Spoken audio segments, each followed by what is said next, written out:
देखा थोड़ा आगे बढ़े तो नजर आगे बढ़ाई तो देखा कि एक पत्थर की स्त्री दिखाई पड़ी। जब उस पत्थर की स्त्री दिखाई पड़ी है प्रभु श्री राम को, तो अपने गुरु विश्वामित्र से पूछा, हे गुरुदेव मैं ये क्या देख रहा हूं? तो गुरु विश्वामित्र समझा करके कहने लगे, बेटा राम ये गौतम ऋषि की पत्नी अहिल्या है। गौतम ऋषि की पत्नी अहिल्या? हाँ। तो गुरुदेव ये पत्थर कैसे बन गई? तो समझा करके विश्वामित्र कहने लगे, हे बेटा राम ये गौतम ऋषि की पत्नी अहिल्या बड़ी ही सुंदर थी, बड़ी ही सुंदर थी। तो एक दिन इंद्र की नजर अहिल्या पर पड़ी। इसकी सुंदरता को देखा इंद्र ने, तो मन ही मन विचार करने लगा कि हमें किसी न किसी भांति अहिल्या के साथ में छल करना होगा। तो छल करने के लिए देवराज इंद्र चंद्रमा के पास में पहुंच गया और चंद्रमा से बोला, भैया चंद्रमा। चंद्रमा बोले, हाँ देवराज, कि आप एक हमारा काम कर दोगे क्या? कि आप मुर्गा बन जाओ। मुर्गा क्यों? क्योंकि हमें अहिल्या के साथ में छल करना है। तो भैया क्या करना होगा कि मुर्गा बन करके आप गौतम ऋषि के दरवाजे पर पहुंच जाना, आवाज लगा देना। और बोला है इंद्र,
चंद्रमा से इंद्र ने कही। और इसी बीच में ये सूर्यांश सुपुत्र सतीश चंद्र, ये नगला हरवंश से छोटे से छोटू है। ये हमारा 101 रुपए के हार से हमारा सम्मान कर रहे हैं। इस बच्चे के लिए हम व्यास मंच से आशीर्वाद की कामना करते हैं। ये आगे चल करके समाज में अपना नाम रोशन करें। बोलिए सच्चिदानंद भगवान की। तो इंद्र के के कहने से चंद्रमा मुर्गा बन करके गौतम ऋषि के दरवाजे पर पहुंच गया। और वैसे गौतम ऋषि सुबह 4 बजे उठ जाया करते थे। आज चंद्रमा ने जाकर के 3 बजे ही आवाज लगा दी महाराज। और जब 3 बजे आवाज लगाई तो गौतम ऋषि की आंख खुली। जब गौतम ऋषि की आंख, गंगा पर जैसे ही गौतम पहुंचे हैं और जैसे ही डुबकी लगाई है, वैसे ही गंगा मैया ने कहा, बेटा गौतम तुम इतनी रात्रि में, तो कहा कि मैं तो स्नान करने रोजाना ही आता हूं सुबह। तो गंगा मैया ने कहा कि हे गौतम तेरे साथ में छल हुआ है, जाओ घर पे जाकर के देखो। तो इधर गौतम ऋषि आज पुनः अपने घर के लिए लौटे हैं। तो क्या देखा है कि दरवाजे पर मुर्गा के रूप में चंद्रमा पहरा दे रहा है। तो चंद्रमा में जैसे भीगा वस्त्र मारा है और वहां से भागा, तो आज भी चंद्रमा पर धब्बा दिखाई देते हैं। और इधर अंदर से कुटिया से निकला गौतम के भेष में इंद्र, और अहिल्या को देखा। अहिल्या ने यह दृश्य देखा तो हाथ जोड़ करके अपने पिया गौतम ऋषि के चरणों पर गिर पड़ी और कहने लगी, प्रभु हमारा इसमें कोई दोष नहीं है। लेकिन क्रोध में आकर के गौतम ऋषि ने अहिल्या को श्राप दे दिया। तब से ये अहिल्या पत्थर पड़ी हुई है।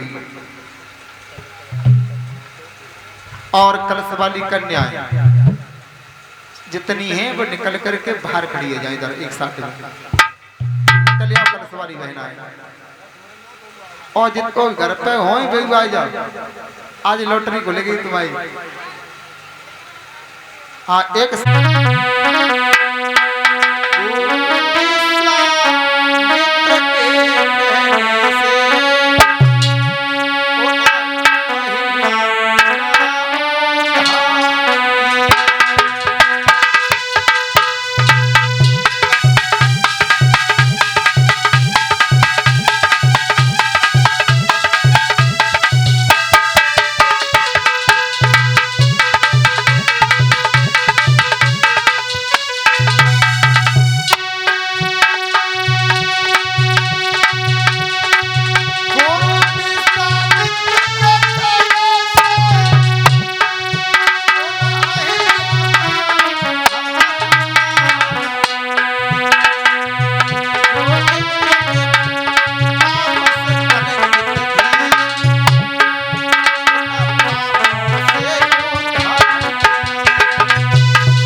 बड़े प्रभु श्री राम।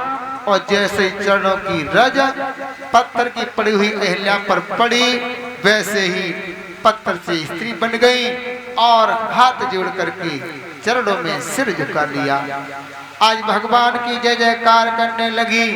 आज प्रभु श्री राम ने आशीर्वाद दिया और अहिल्या का उद्धार करने के बाद में प्रभु श्री राम शेषावतारी लक्ष्मण और गुरु विश्वामित्र के साथ में आगे बढ़े हैं और जनक के फूल बाग के लिए चले हैं।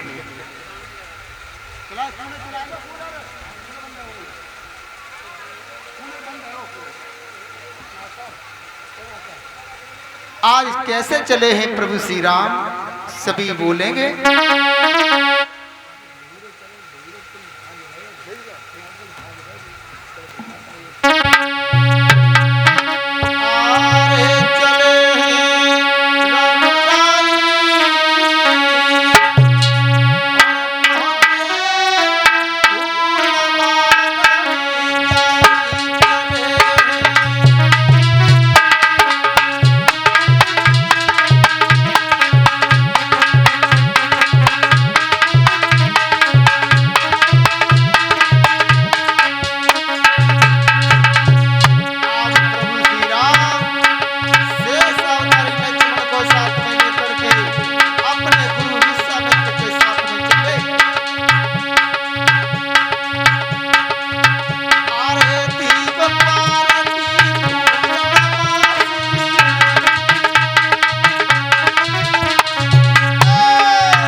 राम अपने गुरु विश्वामित्र के साथ में आज जनक के फूल बाग में पहुंच गए। एक काम करो, आप जनक के फूल बाग में चले जाओ और पूजा के लिए फूल ले आओ।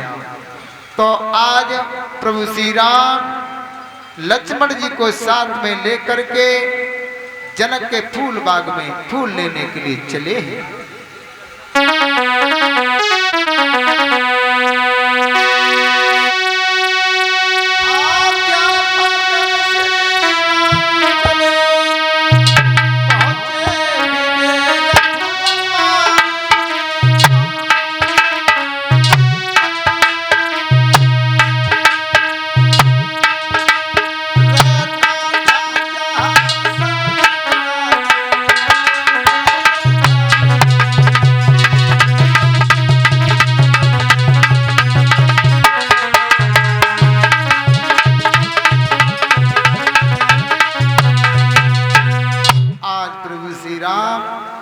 जनक के फूल बाग में पहुंच गए, जहां लताएं हरी हरी लताएं फैली हुई हैं, उन पर सुंदर सुंदर फूल खिल रहे हैं। आज जाकर के फूल बाग में पहुंच गए और वहां के सुंदरता को देख करके बड़े ही मनमोहित हुए।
सहेलियों को पूजन करने के लिए सजाया और चली है फूल बाग में, जहाँ मंदिर था गिरजा भवानी का, उस गिरजा मंदिर में पूजन करने के लिए। और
इधर मेरे श्रोताओं, आज सीता जी भी सखियों को साथ में लेकर के फूलबाग में चली पूजन करने के लिए गिरजा भवानी का।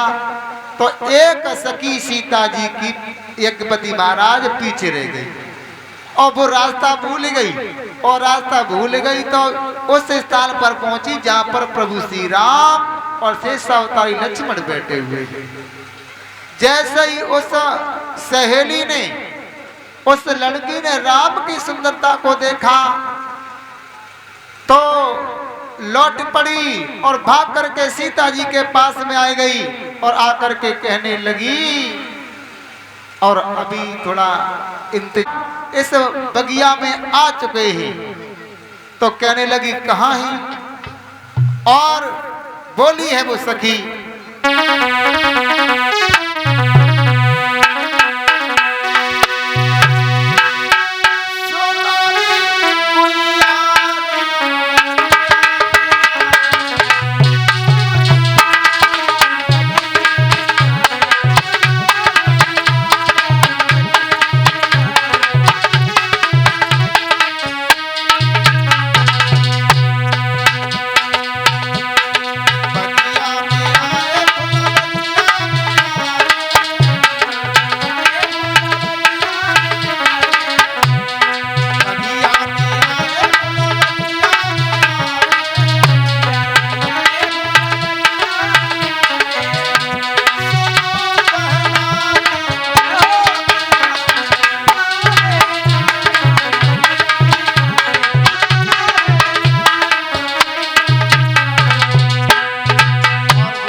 सारी बात बताई कि जो जिनकी बड़ाई हम करते आ रही हैं, ऐसा मालूम पड़ता है कि वो हमारे फूल बाग में आ चुके हैं।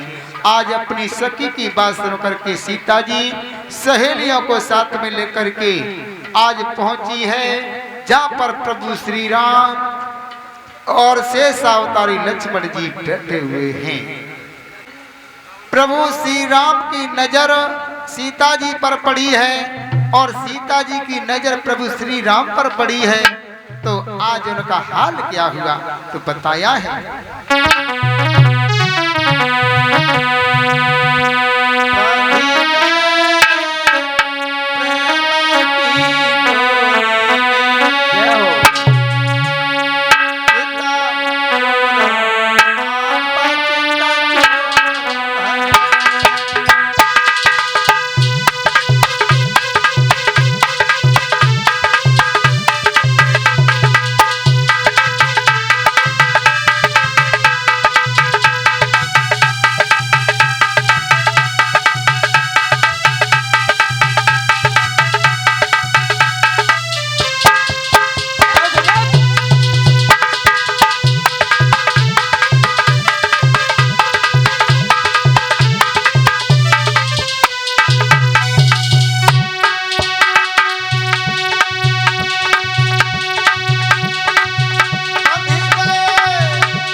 जैसे ही सीता जी ने प्रभु श्री राम को देखा और श्री राम ने सीता जी को देखा तो एक दूसरे की तरफ टकटकी लगाते हुए देखते रहे। अब तो प्रेम की डोरी में बंध गए। अब तो उनकी हालत क्या हो गई है, अब तो बुरा हाल है दोनों प्रभु श्री राम और सीता का। क्या हुआ?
और सिया छवि देख राम मति भटकी। जैसे ही राम की सुंदरता को सीता जी ने देखा तो टकटकी लगा करके देखती रही और राम ने जब सीता जी को देखा तो वो भी आके फाड़ करके देखते रहे। अब तो दोनों का बुरा हाल है। आज उनका हाल वो हो गया कि अपने मन की बात भी किसी से जाहिर नहीं कर सकते हैं। जिस प्रकार गूंगे को मिठाई खिलाई जाए यज्ञपति महाराज और बात से पूछी जाए कि जाको स्वाद कैसे है तो वो क्या बता सके तू ऐसे ही तो ला दे। वही हाल प्रभु श्री राम और मैया सीता का हुआ। इधर काफी देर तक टकटकी लगा करके देखते रहे और उनका हाल बुरा है। अपने मन की बात इनसे कहीं काफी देर तक एक दूसरे को तरफ देखते रहे। मन ही मन सीता जी ने विचार किया, हे प्रभु, हे मैया, अगर धनुष टूटे तो इन्हीं राजकुमार के हाथ से टूटे। आज मन ही मन माँ भगवती से आशीर्वाद ले लिया और कहा कि इनकी और हमारी जोड़ी बड़ी सुंदर रहेगी। जो साथ में सखियां थी उन्होंने भी कहा कि यदि श्री राम के द्वारा धनुष टूट जाए और सीता और राम की जोड़ी बड़ी सुंदर रहेगी, इसलिए प्रभु ऐसी कृपा करें कि इनके द्वारा ही धनुष तोड़ा जाए। ऐसा सुन करके मन ही मन कह करके आज मन ही मन प्रणाम किया प्रभु श्री राम को और सीता जी वहां से सखियों को लेकर के आज भवानी मैया के मंदिर में पूजा करने के लिए पहुंच गई और मैया गिरजा से प्रार्थना करने लगी, मैया हमने तुम्हारी जीवन भर सेवा की है, पूजा की है। आप 10,000 राजा धनुष पर एक बार ही लग गए तो 100 धनुष कितना लंबा हो? तो कहा तुलसीदास जी ने कि ऐसा नहीं था। भूप सहस्र 10 मतलब 10 भूप सहस्र बाहु राजा और अन्य राजा लगे, इसलिए भूप सहस्र 10 बताया है क्योंकि सहस्र बाहु जिसके अंदर 10,000 राजाओं का बल था तो उन्होंने भी जोर अजमाया था, इसलिए भूप सहस्र 10 एक ही बारा। भूप सहस्र बाहु राजा ने भी धनुष को तोड़ने की कोशिश की लेकिन वो भी धनुष को तोड़ने में असमर्थ रहे। अब तो बड़ी ही चिंता की बात है। राजा जनक अपने सिंहासन पर बैठे हुए हैं, किसी भी सूरवीर से धनुष नहीं टूट रहा है। अंत में महाराज जनक खड़े हो गए और कहने लगे, अरे दुनिया के लोगों, मैंने समझ लिया कि इस पृथ्वी पर कोई वीर नहीं है, क्योंकि अगर मैं ऐसा जानता तो ऐसा कदापि संकल्प नहीं करता। लेकिन आज मैंने जान लिया है कि दुनिया में कोई वीर नहीं है, ये पृथ्वी वीरों से खाली हो चुकी है। और बोले हैं रो करके, आरे के क्वारी लली रही, अरे बिरथा पैज धनुष की ठानी क्वारी।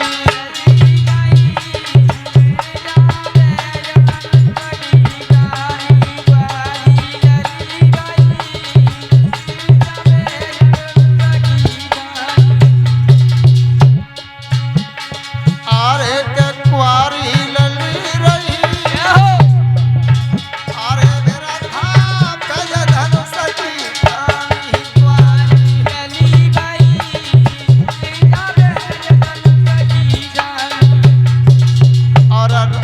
और राजा जनक रो करके कहने लगे, अरे दुनिया के लोगों, चले जाओ अपने अपने घर पर, हमारे मुंह की तरफ क्या निहार रहे हो। और बोले, अरे काऊ छत्री पे धनुष न टूटो,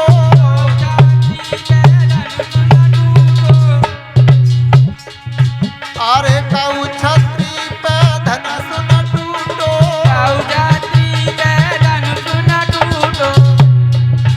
अरे सब विधि भाग लली को फूटो,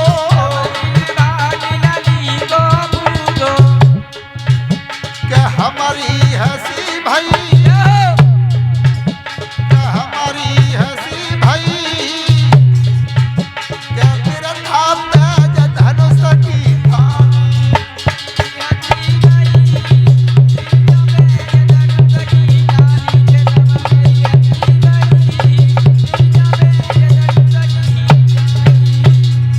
आज राजा जनक का भी दुखी हुए, पर एक भी रघुवंशी बैठा हुआ हो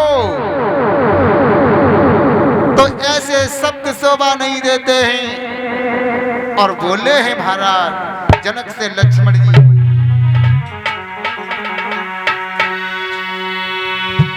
बोले लक्ष्मण उपमा घात, ओ न पुरुषों की तासीर नहीं, पुरुषों की तासीर नहीं। क्या कहा जनक फिर से बोलो, पृथ्वी पे कोई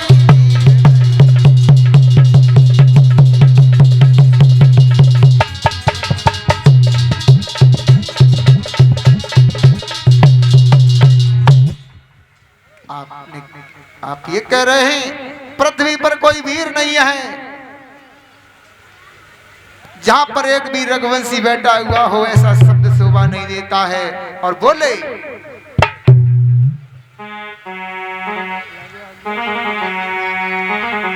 यदि गुरु की जो आज्ञा पाई जाऊं,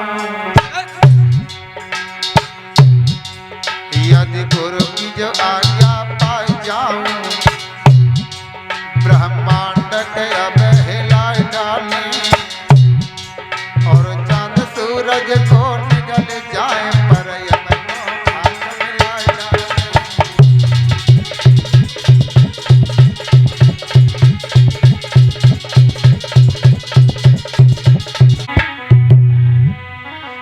जो की जइयो लला रघुबीर,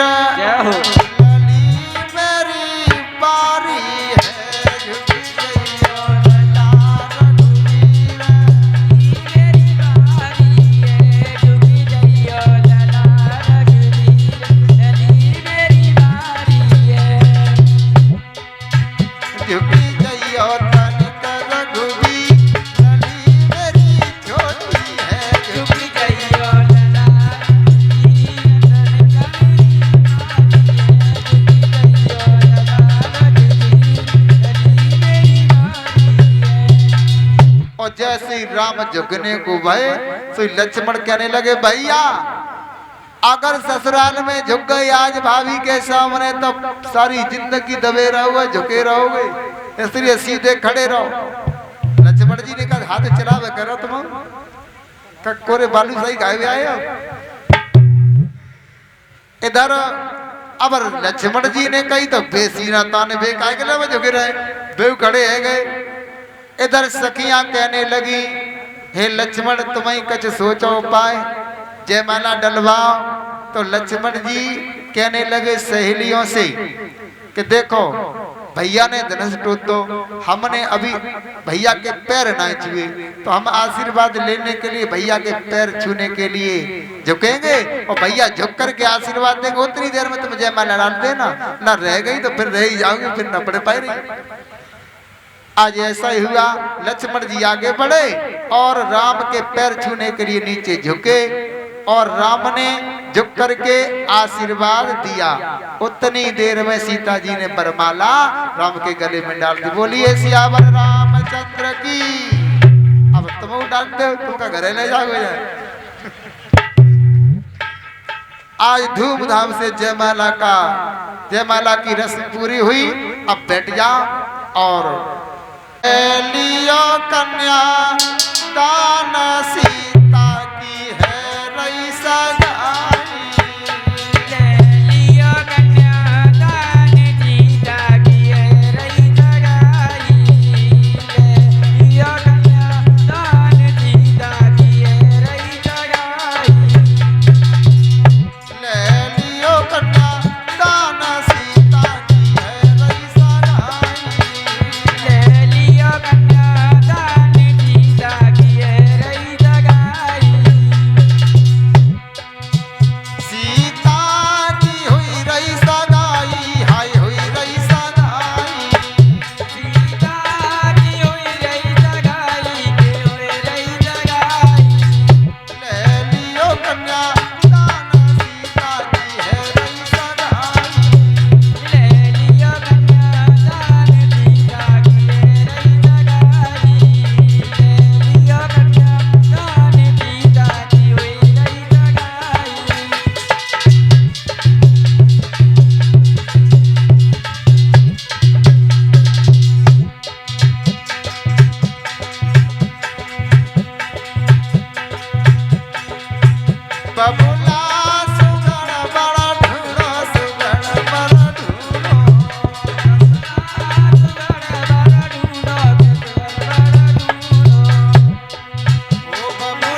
कन्यादान लेती चलें और ज्यादा न हो तो तिलक करती चलें, क्योंकि आज साक्षात प्रभु श्री राम सीता का रूप है, ये भगवान का रूप है। तो सभी माता बहनें बारी बारी से उठे और कन्यादान करती चलें। ले लियो कन्यादान सीता की है रही सगाई, ले लियो कन्यादान सीता की है रही सगाई, ले लियो कन्यादान सीता की है रही सगाई।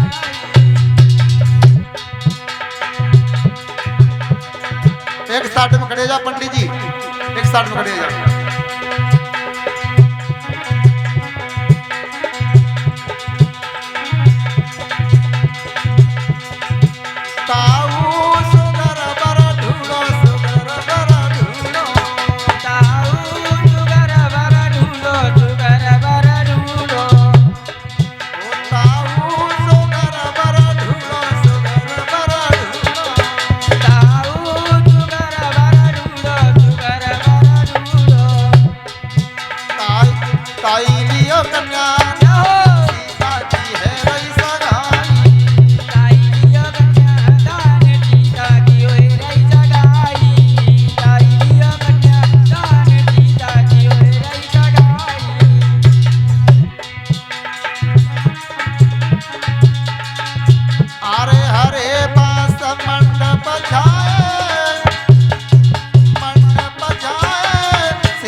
सतगुरुदेव भगवान की। तो जनकपुर से अयोध्या में आया और खबर करी गई महाराज दशरथ के यहाँ पर के आप बारात लेकर के जनकपुर में चले।